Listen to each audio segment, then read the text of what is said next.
भगवान नारायण की महिमा। वैशंपायन जी कहते हैं, जन्मेजय तदनंतर भीष्म जी का वह समुचित वचन सुनकर कौरव नंदन बुद्धिमान युधिष्ठिर ने उनसे इस प्रकार कहा। युधिष्ठिर बोले, पितामह, मैं इन भगवान श्री कृष्ण के संपूर्ण चरित्रों को विस्तार पूर्वक सुनना चाहता हूँ। आप उन्हें कृपा पूर्वक बताएं।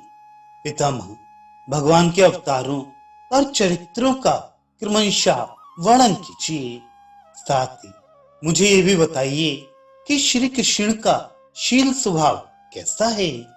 वैशंपायन जी कहते हैं, जन्मेजय, उस समय युधिष्ठिर के इस प्रकार अनुरोध करने पर भीष्म ने राजाओं के उस समुदाय में देवराज इंद्र के समान सुशोभित होने वाले भगवान वासुदेव के सामने ही शत्रुहंता भरत श्रेष्ठ युधिष्ठिर से भगवान श्री कृष्ण के अलौकिक कर्मों का, जिन्हें दूसरा कोई कदापि नहीं कर सकता, वर्णन किया। धर्मराज के समीप बैठे हुए संपूर्ण नरेश उनकी ये बात सुन रहे थे। राजन, बुद्धिमानों में श्रेष्ठ भीमकर्मा भीष्म ने शत्रु दमन चेदिराज शिशुपाल को सांत्वनापूर्ण शब्दों में ही समझाकर कुरुराज युधिष्ठिर से पुनः इस प्रकार कहना आरंभ किया। भीष्म बोले, राजा युधिष्ठिर, पुरुषोत्तम भगवान श्री कृष्ण के दिव्य कर्मों की गत बड़ी गहन है।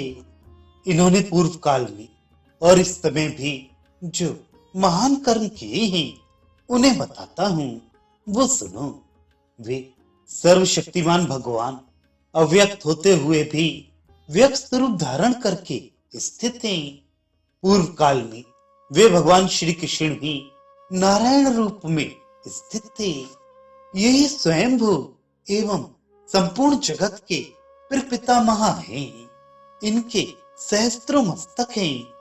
यही पुरुष ध्रुव अव्यक्त एवं सनातन परमात्मा हैं। इनके सहस्त्रों नेत्र, सहस्त्रों मुख और सहस्त्रों चरण हैं। ये सर्वव्यापी परमेश्वर सहस्त्रों भुजाओं, सहस्त्रों रूपों और सहस्त्रों नामों से युक्त हैं। इनके मस्तक सहस्त्रों मुक्तों से मंडित हैं। ये महान तेजस्वी देवता हैं। संपूर्ण विश्व इन्हीं का स्वरूप है। इनके अनेक वर्ण हैं।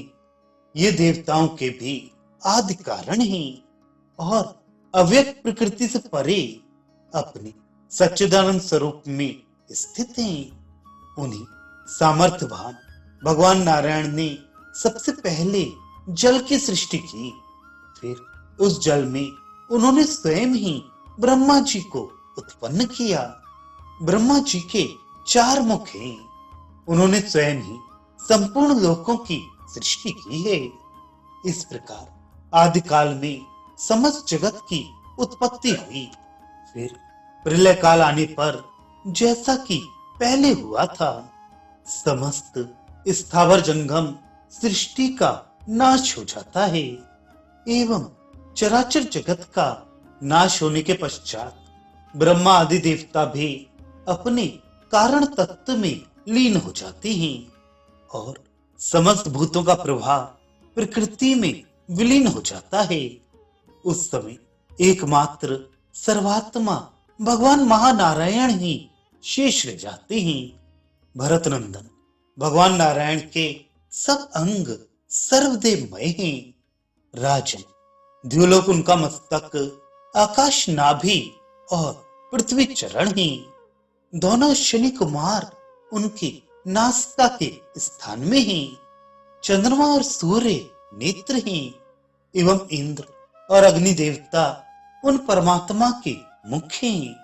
इसी प्रकार अन्य सब देवता भी उन महात्मा के विभिन्न अवयव हैं। जैसे गुथी हुई माला की सभी मड़ियों में एक ही सूत्र व्याप्त रहता है, उसी प्रकार भगवान श्री हरि संपूर्ण जगत को व्याप्त करके स्थित हैं। प्रलय काल के अंत में सबको अंधकार से व्याप्त देख सर्व के परमात्मा ब्रह्मभूत महायोगी नारायण ने स्वयं अपने आप को ही ब्रह्म रूप में प्रकट किया। इस प्रकार अपनी महिमा से कभी च्युत न होने वाले, सबकी उत्पत्ति के कारणभूत और संपूर्ण भूतों के अध्यक्ष श्री हरि ने ब्रह्मा रूप से प्रकट हो सनत कुमार, रुद्र, मनु तथा तपस्वी ऋषि मुनियों को उत्पन्न किया। सबकी सृष्टि उन्होंने ही की। उन्हीं से संपूर्ण लोकों और प्रजाओं की उत्पत्ति हुई। युधिष्ठिर, समय आने पर उन मनु आदि ने भी सृष्टि का विस्तार किया। उन सब महात्माओं से नाना प्रकार की सृष्टि प्रकट हुई। इस प्रकार एक ही सनातन ब्रह्म अनेक रूपों में अव्यक्त हो गया।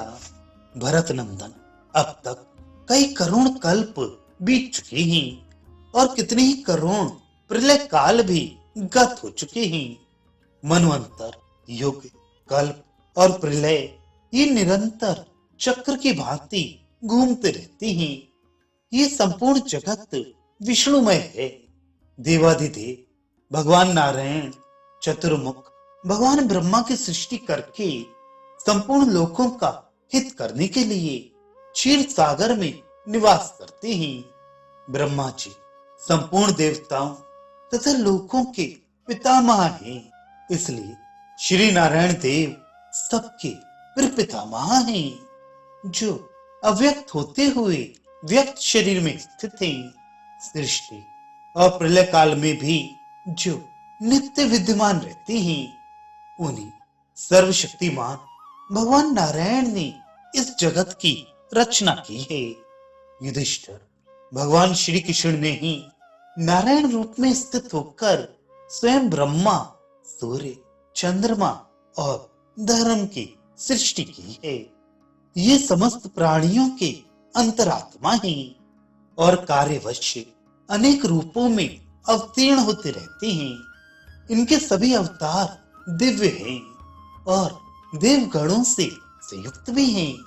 मैं उन सब का वर्णन करता हूँ।